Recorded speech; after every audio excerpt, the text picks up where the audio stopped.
ఓ వ్యక్తి వందల కిలోమీటర్ల దూరం ప్రయాణం చేసి విశాఖపట్నం నుంచి నంద్యాలకు వచ్చాడు. నంద్యాల వీధుల్లో తిరుగుతూ తనకు జరిగిన అన్యాయాన్ని కనిపించిన వారందరికీ వివరిస్తున్నారు. సాక్ష్యాలతో సహా తన ఆవేదన ఏంటో తెలియజేస్తున్నారు. ఆయనకు ఎలాంటి అన్యాయం జరిగింది, ఎవరు అన్యాయం చేశారు తదితర విషయాలను తెలుసుకోవటానికి మా ప్రతినిధి రవి చేసిన ప్రయత్నం చూద్దాం. నంద్యాల ఉప ఎన్నికల్లో ఒక వ్యక్తి వినూత్నంగా ప్రచారం చేస్తున్నాడు. ఎక్కడో వైజాగ్ నుంచి వందల కిలోమీటర్ల దూరంలో ఉన్న నంద్యాల వరకు వచ్చి ఆయన తన ప్రచారాన్ని కొనసాగిస్తున్నాడు. ఇంతకీ ఎందుకు ఆయన ఇంత దూరం రావాల్సి వచ్చింది, ఎందుకు ప్రచారం చేస్తున్నాడు ఏంటనేది ఆయనతోటే మాట్లాడి తెలుసుకునే ప్రయత్నం చేద్దాం. చెప్పండి, ఏంటి పరిస్థితి, మీరు ఎక్కడి నుంచి వచ్చారు, మీ పేరేంటి, ఎంత దూరం రావడానికి కారణం ఏంటి? నాది విశాఖపట్నం సార్, గాజువాక మండలం, రెడ్డి తొంగలం గ్రామం సార్, 59వ వార్డు. నాకు చంద్రబాబు నాయుడు నా డోర్కి లెటర్ 2004లో పంపించారు సార్. నీకు ఇళ్ల స్థలం శాంక్షన్ చేసాం, నువ్వు అది పై అధికారులను కలిసి నీ ఇల్లు స్థలం ఆక్యుపై చేసుకొని ఇల్లు కట్టుకొని పిల్లపాపలతో సుఖశాంతులతో ఆగి ఉండమని 2004లో లెటర్ ఇచ్చాడు సార్. నా డోర్కి పోస్టులో పంపించారు సార్. సీఎంగా ముఖ్యమంత్రిగా ఉన్నప్పుడు 2004లో నారా చంద్రబాబు నాయుడు గారు అనే ముఖ్యమంత్రి గారు గ్రీనింగ్తో సంతకం చేసిన లెటర్ నా ఇంటికి వచ్చింది సార్. అది పెట్టుకొని ఏ అధికారుల దగ్గరికి వెళ్ళినా ఆయన గెస్ట్ హౌస్ రాస్తాడా, ఆయన ఫామ్ హౌస్ రాస్తాడా, అక్కడ ఇల్లు రాయించుకో, దీంట్లో ఏమీ రాయలేదు, ఏ ఏరియాని రాయలేదు, ఏ సర్వే నెంబర్ రాయలేదు, ఆయన ఫామ్ హౌస్ రాస్తాడని రాయించుకోమన్నారు సార్ అధికారులు. ఎందుకులో అయిపోయింది కదా అని చెప్పేసి పక్కన పడేసాను సార్ లెటర్. మళ్ళీ 2015లో ఈ కాగితాలని పిల్లలు చదువుకుని వేస్ట్ పేపర్లను తగలేస్తుంటే అప్పుడు ఇది ఎగిరింది సార్. ఈ రాజమండ్రికి ఏంటి ఎగిరిందని చెప్పని చూస్తే అమ్మమ్మ అప్పుడు 2004లో చంద్రబాబు నాయుడు గారు లెటర్ ఇచ్చారు కదా మనకి. ఈ లెటర్ ఇప్పుడు ఆయన సీఎం గారు అయ్యారు, ఆయన మనకు ఇప్పుడు న్యాయం చేస్తాడని 2 రిజిస్టర్ లెటర్. ఆ తర్వాత మళ్ళీ మీరు ఏమైనా ముఖ్యమంత్రిని కలవడం కానీ జరిగిందా, లెటర్లు రాయడం కానీ ఏమైనా జరిగిందా, ఎలాంటి స్పందన వచ్చింది? 2 రిజిస్టర్ లెటర్ రాశాను సార్ ముఖ్యమంత్రి గారు అయ్యాక, దానికి రెస్పాన్స్ లేదు సార్. మళ్ళీ చంద్రబాబు అని విజయవాడ క్యాంప్ ఆఫీసులో కలిసాను సార్.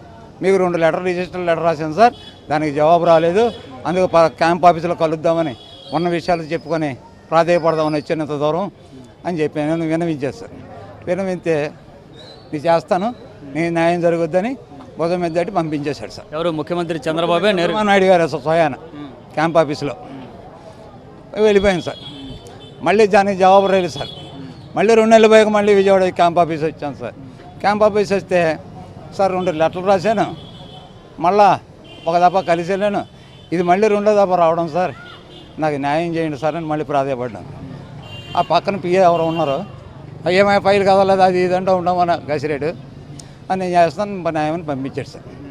దానికి మళ్ళీ 2 నెలలు గడిచినాక ఏమి రాలేదు సార్. మళ్ళీ పరిగెట్టాను సార్ మళ్ళీ క్యాంప్ ఆఫీస్. ఇది 3వసారి రావడం సార్. నేను పర్సనల్గా 2 లెటర్లు పంపించినవి కాక పర్సనల్గా 3వసారి కలిసి మీకు విన్నవించుకున్నాను నా బాధలు, నాకు న్యాయం చేయండి సార్ అన్న. ఈ ఇంకకైనా విలువ ఉండదు సార్, గ్రీన్ ఇంకకి అని అన్నాను సార్. నా బాధ అక్కురసం తట్టుకోలేక బీపీ పేషెంట్, హార్ట్ పేషెంట్ని, 3 ఆడపిల్లలు, నా బతికేంటి ఎలాగా అని చెప్పేసి నేను చెప్పాను. బీపీ ఉక్రోసం పట్టలేక ఈ ఇంక విలువ ఉండదు సార్ అని చెప్పాను, అడిగేసి వచ్చాను సార్.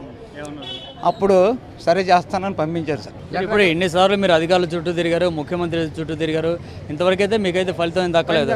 మీరు ఏం చేస్తుంటారు, మీకు ఆర్థిక పరిస్థితి ఏంటి?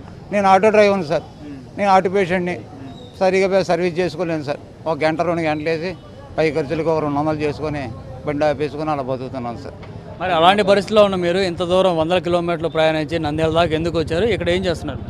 నా ప్రజలకి ఇది న్యాయం జరగాలనేసి, నాకు జరగకపోయినా ఇంకొక ఎదరోళ్ళకన్నా జరగాలని మరి సీఎం గారు మనం లాస్ట్ వీక్లో టెలికాస్ట్లోని నంద్యాలలో ఆయన చెప్పడం ప్రచారం చేయడంలో 3500 కోట్లతో పేద సాధులకి ఇళ్ళ గృహ నిర్మాణ పథకం కట్టించి నేను పేద బిక్కులకంతా ఇళ్ళ గృహ నిర్మాణ సంస్థ చేస్తున్నాను అని చెప్పి నేను టెలికాస్ట్ చేశాడు. కాబట్టి నా బాధ తట్టుకోలేక 2004లో దానికి లెటర్ ఆయన స్వయాన్ని రాసి పంపించిన, హస్తంతో రాసి పంపించిన, దానికి వెళ్ళి తెక్కన లేదు.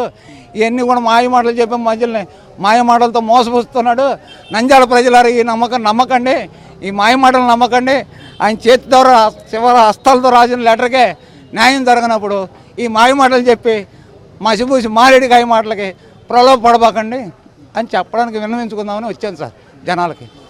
సో ఇది పరిస్థితి. మొత్తంగా అయితే తనకు చాలా తీవ్రంగా అన్యాయం జరిగింది. ఎప్పుడూ 2004లో ముఖ్యమంత్రిగా ఉన్నప్పుడు చంద్రబాబు నాయుడు స్వయంగా తన సంతకంతో రాసి ఇచ్చిన లెటర్కి ఇంతవరకు దిక్కు మొక్కు లేకుండా పోయింది. ఈ నేపథ్యంలో తర్వాత ఇప్పుడు నంద్యాల ప్రజలకి వేల కోట్ల రూపాయలతో ఇల్లు కట్టిస్తానంటూ చెప్తున్న నేపథ్యంలో ఎప్పటికైనా నంద్యాల ప్రజలు తెలుసుకోవాలి, ఆయన చేసే అన్ని అబద్ధపు హామీలు మాత్రమే, కాబట్టి మీరు ఎవరు నమ్మొద్దు, తనకు జరిగిన అన్యాయమే మిగతాలో కూడా జరగకూడదు అనే కోణంలో ప్రచారం చేసేందుకు ఆయన ఇంత దూరం వచ్చినట్టు చెప్తున్నారు.